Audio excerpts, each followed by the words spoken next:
নবীকে বলছেন আল্লাহ রাসূল আপনি হাত দিয়ে নাপাক পায়খানা পরিষ্কার করছেন, অথচ হাত দিয়ে কুষ্ঠব্যাধির গায়ে হাত বুলিয়েছিলেন, কুষ্ঠব্যাধি শিফা পেয়েছিল।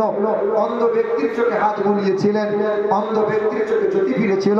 এই হাত আপনি জাবের রাদিয়াল্লাহু তাআলা আনহুর মৃত্যু ছেলের গায়ে বুলিয়েছিলেন, মৃত্যু ছেলে জিন্দা হয়েছিল। এই হাত আঙ্গুল ইশারা করেছিলেন, আকাশের চাঁদটা দুটুকরো হয়েছিল। এই আঙ্গুল আপনি লুটার মধ্যে ভরেছিলেন। সকলে থেকে 1500 জন মানুষ ওই লুটা থেকে পানি পান করেছিল, অজু বানিয়ে নিয়েছিল, মশকে পানি ভরেছিল। লুটার পানি তবু শেষ হয় না। আল্লাহ রাসূল এই হাত আমরা হাতে হাত রেখে শপথ গ্রহণ করলাম, বায়াত হলাম, আর হাত দিয়ে নাপাক পায়খানা পরিষ্কার করবেন। আল্লাহ রাসূল দেন না, আমাকে দেন, আমি পরিষ্কার করি। নবী বলছেন না বাবা, তোমার এই কাজ নয়, এই কাজ আমার। তুমি আমার মেহমানটাকে একটু খুঁজে এনে দাও বাবা। ওমর ফারুক দৌড়ে গেলেন, মেহমানকে দেখতে পেয়ে হাত ধরে টানতে টানতে নিয়ে এলেন। থরথর করে কাঁপছে, কারণ ওমর ধরে নিয়ে এসছে। ওমর নরম মানুষ না গরম মানুষ, বড্ড গরম, মানে মাথা এবার চলে যাবে, মাথা আর থাকবে না।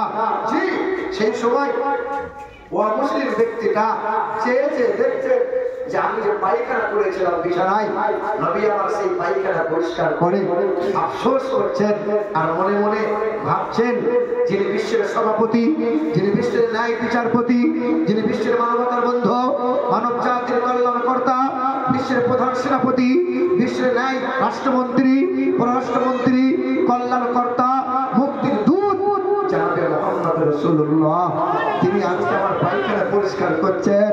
ছুটে গিয়ে আল্লাহ রাসূলের সামনে দাঁড়িয়েছেন।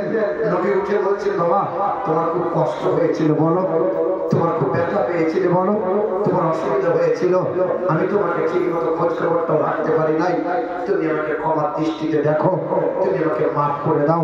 সেই দিন মেহমানটা মুসলিম ব্যক্তিটা নবীর কদমটা বুকের মধ্যে আঁকড়ে নিয়ে ঝরঝর করে কেঁদেছিল আর বলেছিলেন, আল্লাহ রাসূল পৃথিবীতে অনেক মনীষীর কথা শুনেছি, অনেক ধর্মগুরু চমড়া চোখ দিয়ে আমি দেখেছি, কিন্তু আপনার মতো করে আমি কাউকে দেখি নাই।